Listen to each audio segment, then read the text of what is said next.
I never thought I'd be the one walking away from my own family until that night at their anniversary party. My name is Emily Adams, I'm 32 years old, and I've spent my entire life trying to keep the peace in my family. I always believed family was everything, no matter how many sacrifices I had to make. My parents, Robert and Mary Adams, had been married for over 30 years. They were supposed to be my safe haven, the ones who would always have my back. But on that night, everything changed. I had spent weeks planning their anniversary celebration, pouring all my energy into making it perfect. I had ordered the flowers, arranged the catering, and even found the perfect venue. I wanted to give them a night they'd never forget. I wanted to prove that despite the years of distance and tension, we were still a family. But when the night arrived, things took a turn I could never have predicted. The guests were seated, the music played softly in the background, and the room was filled with laughter.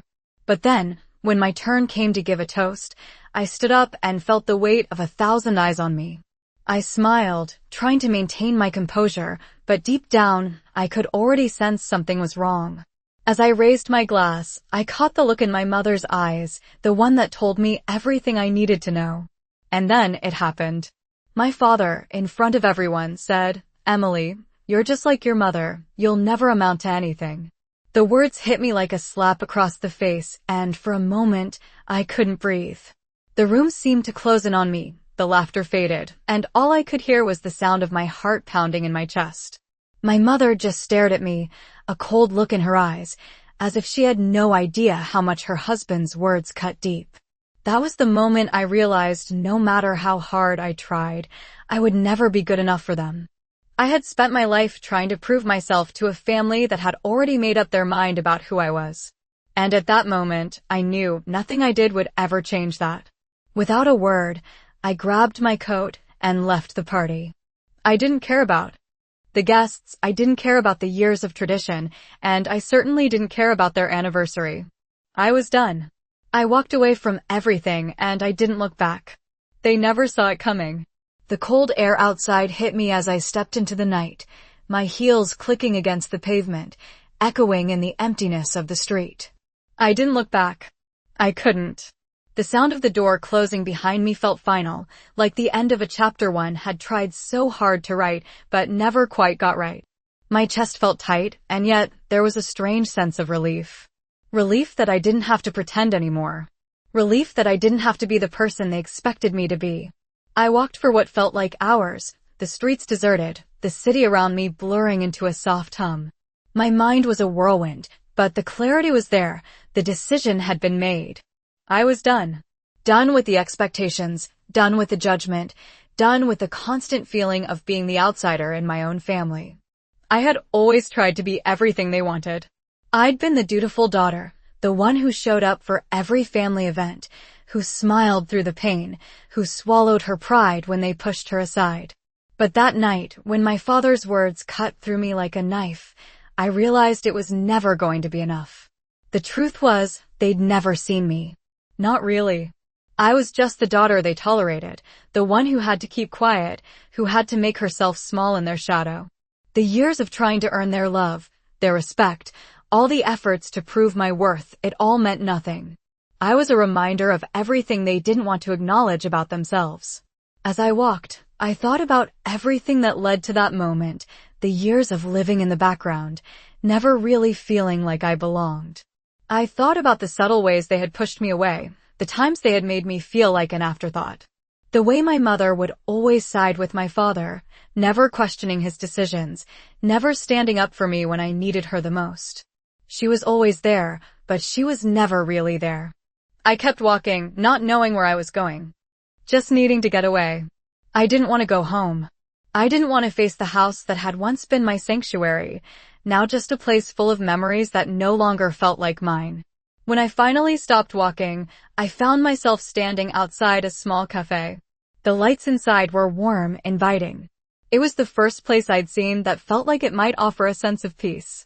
I stepped inside, the bell on the door ringing softly as I entered. The smell of coffee and baked goods filled the air. I took a seat by the window, staring out at the city that was now my home. Alone. But for the first time in a long time, I didn't mind. I didn't need to pretend anymore. I wasn't going back. Not to them. Not to that life. And as I sat there, surrounded by strangers, I felt a sense of freedom I hadn't known I was missing. The next few days felt like a blur. I stayed in the city, far from the life I had known, and as I walked through the busy streets, I couldn't shake the feeling that I had just stepped into a new version of myself. It wasn't that I had found peace yet, but there was something about leaving that place behind, leaving them behind, that made the weight on my chest feel a little lighter. I spent my time walking aimlessly, trying to figure out what came next. I didn't know what I was doing, but I knew I couldn't go back to that house, back to the people who had never seen me for who I truly was. It wasn't just the words my father said that night, it was everything that led up to it. The way they always made me feel small, like I was just a shadow in their lives. They never cared about my dreams, my goals, or my needs. It was always about them, about what they wanted, about what would make them comfortable. I spent years trying to make them proud, trying to be the perfect daughter, but every time I reached out, they pulled further away. I remembered the times I had tried to talk to my mother about how I felt, how I was constantly ignored or belittled. She would always nod, pretending to listen, but I knew she wasn't really hearing me. She was too wrapped up in her own world to notice mine. I used to believe that one day they would see me for who I really was, that one day they would realize how much I had given up for them. But that night at the party, I understood it clearly. It would never happen. They were never going to change, and I was never going to be enough for them. So I left. And I didn't just leave the party, I left the life I had known. I stopped waiting for their approval, stopped looking for their love. I was done. I didn't know where I was going, but I knew I wasn't going back. The city felt like a blank canvas, and for the first time in my life, I was free to paint my own picture. I didn't need to explain myself to anyone. I didn't need to seek anyone's validation. I could finally live for myself. But even as I walked away, the memories of that night haunted me. I still remembered the look in my father's eyes when he spoke those cruel words. The way my mother just sat there, offering no defense, no comfort. I could still feel the sting of their rejection, but there was a small part of me that was grateful for it. It was the moment I finally understood that I didn't need them. I was enough on my own. It's strange how silence can feel so loud. For the first few days, I didn't know what to do with myself. I had walked away from my family, from everything I had known for the last 32 years, but I wasn't sure where to go from here. My mind kept drifting back to that night, to the way my father's words had pierced me, to the cold look in my mother's eyes. They hadn't even tried to stop me when I walked out. It was as if they had been expecting it, as if they knew I would eventually leave. That realization hurt more than I ever thought it could. All the years of pretending to be something I wasn't, all the years of hoping they would finally see me, and in the end, they never did. I was just a character in their story, never the leading role. I remembered the small moments, the times when I had reached out to them, asking for something as simple as attention, affection, or even just acknowledgement. There were so many times I had tried, only to be met with coldness, indifference, or worse, dismissal. I thought back to the moments when my mother would laugh at something my father said, even when it was a joke at my expense. She never stood up for me, never defended me when I needed her the most. I had always believed that, in the end, family would come together, that we would all eventually understand each other. But now I knew that wasn't true. They didn't care about me, not in the way that mattered. They never had. And as much as I hated to admit it, that realization was what finally freed me. I didn't need their approval, their love, or their validation anymore. For the first time in my life, I understood that I could live without them. It wasn't easy, and I didn't know what the future would look like, but I knew I was done pretending. I was done playing a part in a family that never truly saw me. I wasn't going to be the one who kept trying to fix things, to make them see my worth. It was their turn to figure it out. As I sat in the quiet of my apartment, I felt a sense of clarity I had never known before. The weight on my shoulders started to lift. I wasn't broken, I wasn't lost. I was free. It was like I could breathe for the first time in years. I didn't know what would come next, but I was ready to find out. And no matter how hard it would be, I knew I would never go back. I had finally found my voice, and I wasn't going to let anyone silence it again. Days passed, and I settled into a new routine, though it wasn't one I had planned. I wasn't exactly sure what I was doing, but somehow the quiet of my new life felt more natural than anything I had ever known. I no longer had to navigate the complexities of my family's expectations, their judgment, or their indifference. The absence of them in my life didn't feel like loss. It felt like a strange kind of liberation. I found myself doing things I hadn't allowed myself to do in years. I took long walks in the park, something I used to enjoy before life became too busy and complicated. I explored new corners of the city, visiting coffee shops and small bookstores, places I had always passed by but never dared to enter. In a way, the city started to feel like my home, not the house where I grew up. I found comfort in the unfamiliar, in the solitude, because it was mine. It was the first time I wasn't defined by anyone else's expectations. But despite the newfound peace, there were moments when the weight of my decision hit me like a sudden wave. I still thought about my parents, though not in the way I had before. I didn't miss them, but I wondered if they missed me. I imagined them sitting at the dinner table, the two of them, just as they always had. My father probably made some snide remark, while my mother nodded along, just like always. I wondered if they even noticed I was gone. Then, there were the moments of guilt. I tried to push them aside, telling myself that I had made the right choice. But those moments still crept in, like when I saw a family walking down the street, or when I watched a movie where the characters shared a loving moment with their parents.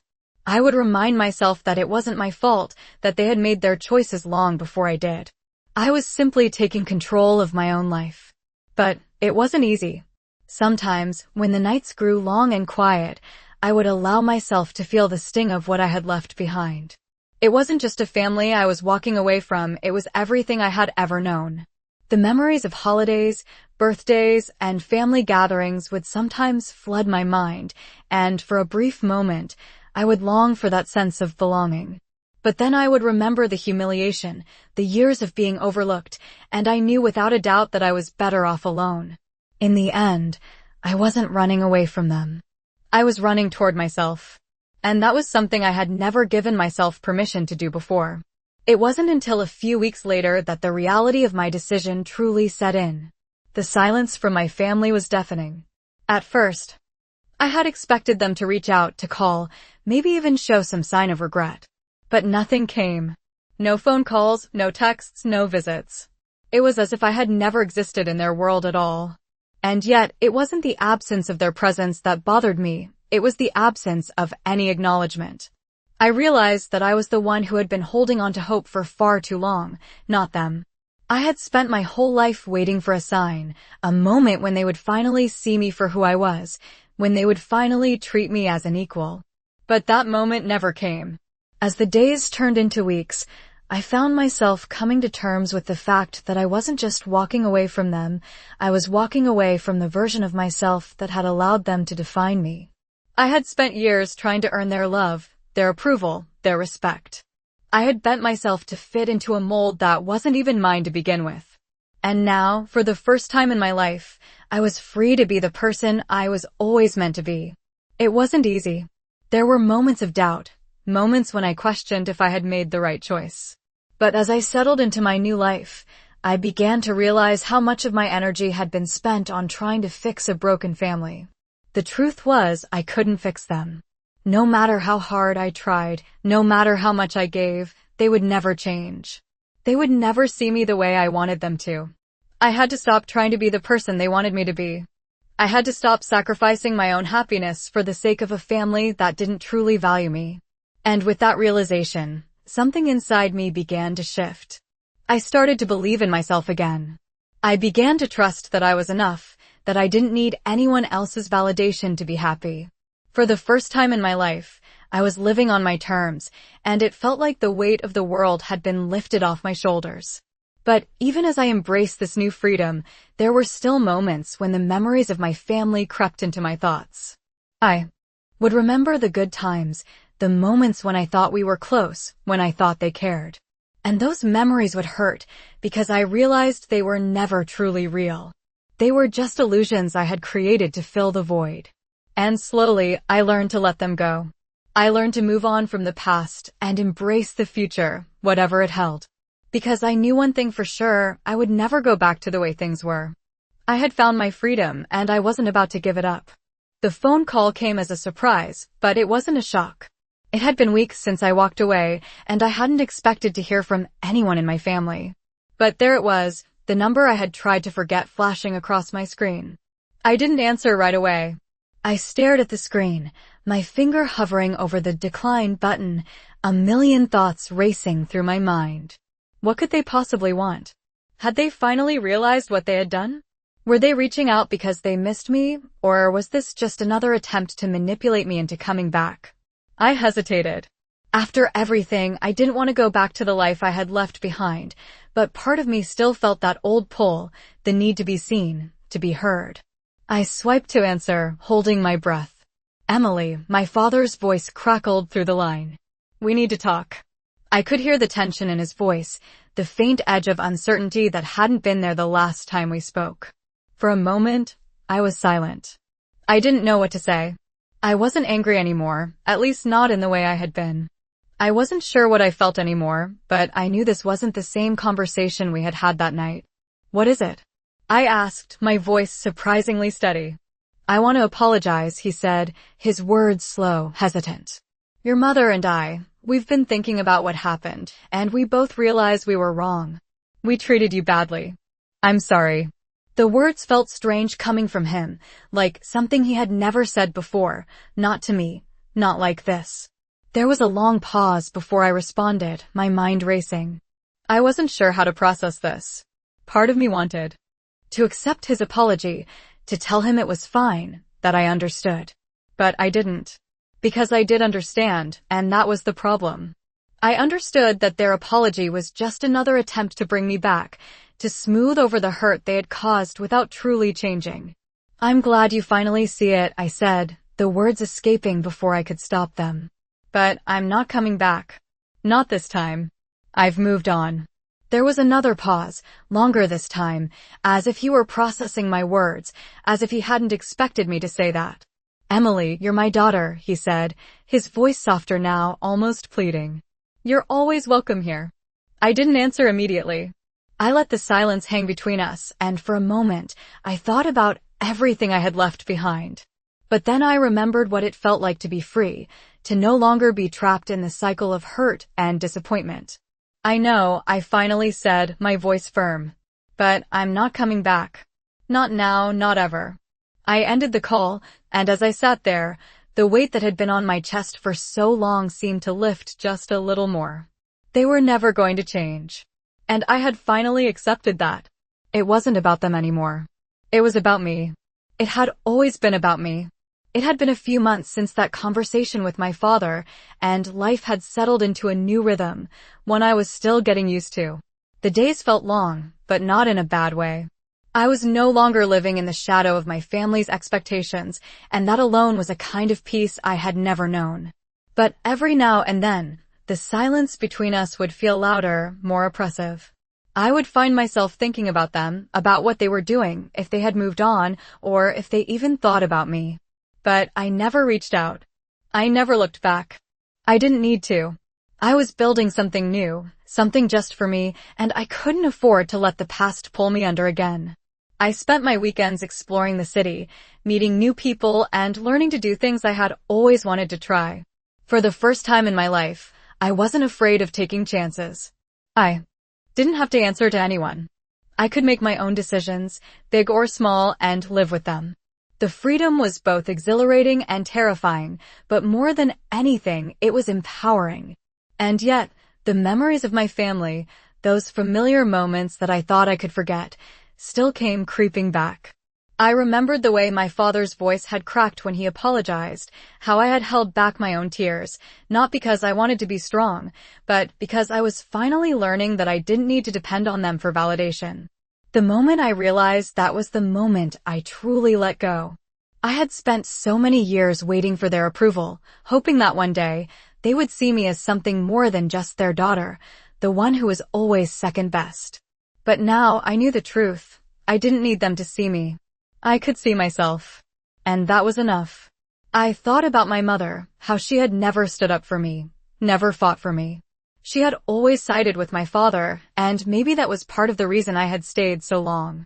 I had wanted her to love me in a way that made me feel safe, but instead, I had kept chasing a love that was never really there. And now, as I stood in the middle of my own life, I realized I didn't need her to love me the way I had hoped. I didn't need anyone to love me that way. I could love myself, and that was enough. The phone never rang again. I stopped checking for messages, stopped wondering if they would try to reach out. I didn't need them to. I had learned to fill the silence with my own voice. I had learned that the only person who needed to accept me was me. And in that quiet, I finally found peace. The day the letter came, I had almost forgotten about it. It had been months since I last heard from my parents, and I had built a life that felt whole on its own, without their presence looming over me. But there it was, sitting in my mailbox. The envelope was white, the handwriting familiar, but distant. My father's scrawl across the front seemed to stand out in a way it never had before. I stared at it for a while, unsure of whether I should open it. Part of me wanted to rip it up immediately, to let it fall into the pile of things I had left behind. But another part of me, the one that had been hoping for some closure, felt like I needed to know. I opened the envelope slowly, as if preparing for something that might hurt. Inside was a letter, neatly folded, the words in my father's unmistakable hand. Emily, it began, I know it's been a while since we've spoken, and I've thought a lot about why you left. I won't pretend that I fully understand, but I realize now that I didn't give you the respect you deserved. I'm sorry. Your mother and I miss you. We want to try again, to be a family again, if you'll let us.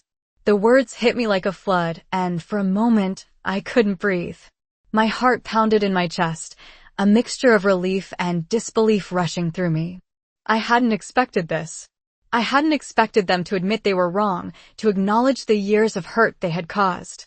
But there it was, in black and white. I had spent so long waiting for them to reach out, to finally see me for who I was, and now that they had, I wasn't sure how to feel. The letter was kind, sincere even, but it was also a reminder of everything I had walked away from. I thought about the years of trying, the years of fighting to prove myself to them, to be the daughter they wanted. And now I was left standing at a crossroads, wondering if I should let them back in. For a long time, I just sat there, the letter in my hands, staring at the words. Part of me wanted to believe them, wanted to go back and make everything right. But then I remembered why I had left in the first place. I had walked away because I needed to be seen for who I truly was. I had walked away to stop living in their shadow, to stop pretending I was someone I wasn't. The truth was, I wasn't ready to go back. Not yet. Not after everything. I put the letter down on the table, my mind racing. I didn't know what to do. I didn't know if I would ever go back to them. But for now, I was content with the life I had built. I had learned to stand on my own, to find my own way. And I wasn't ready to give that up. The days after the letter felt heavy, but I was beginning to understand something important. Closure wasn't something I could get from them, no matter how many apologies they offered or how many letters they sent. It wasn't about them anymore. It was about me, about finally deciding that I had the right to live my life on my terms. I went about my days in the city, settling into the new routine I had created for myself. I was still figuring things out, but each small decision, where to eat, which route to take home, what time to wake up, felt like a reclaiming of my life. I started to realize that I had been waiting for my family's approval for so long that I had forgotten how to trust my own judgment. Every time they had rejected me, every time I had tried and failed to make them see me for who I really was, I had been unknowingly teaching myself that my worth depended on their validation. But now I was learning to believe in myself without needing their approval. I began to feel a strength in the quiet moments, the moments when I was alone but felt more complete than I ever had when I was surrounded by my family. I went out more, met new people, and allowed myself to grow in ways I hadn't imagined possible. There were still moments, though, when the memories of my parents' faces crept into my mind. The image of my father's disappointed expression, the cold way my mother had dismissed me, it haunted me. But instead of letting it break me, I used it as fuel to keep moving forward. I began to realize that it wasn't their rejection that had hurt me so much, it was the part of me that had kept waiting for them to change. The more I thought about it, the more I understood that I had been holding onto a version of them that didn't exist, a version that I had created in my mind, hoping that one day they would become the parents I needed them to be. But I couldn't keep waiting for that version anymore. It wasn't fair to me, and it wasn't fair to them. So I stopped. I stopped wishing for things to be different. I stopped wishing that they would understand me or that they would finally love me the way I needed them to. And as I let go of those expectations, something inside me shifted. I felt lighter. I felt free. I wasn't defined by their actions anymore. I was defined by my own choices, my own life.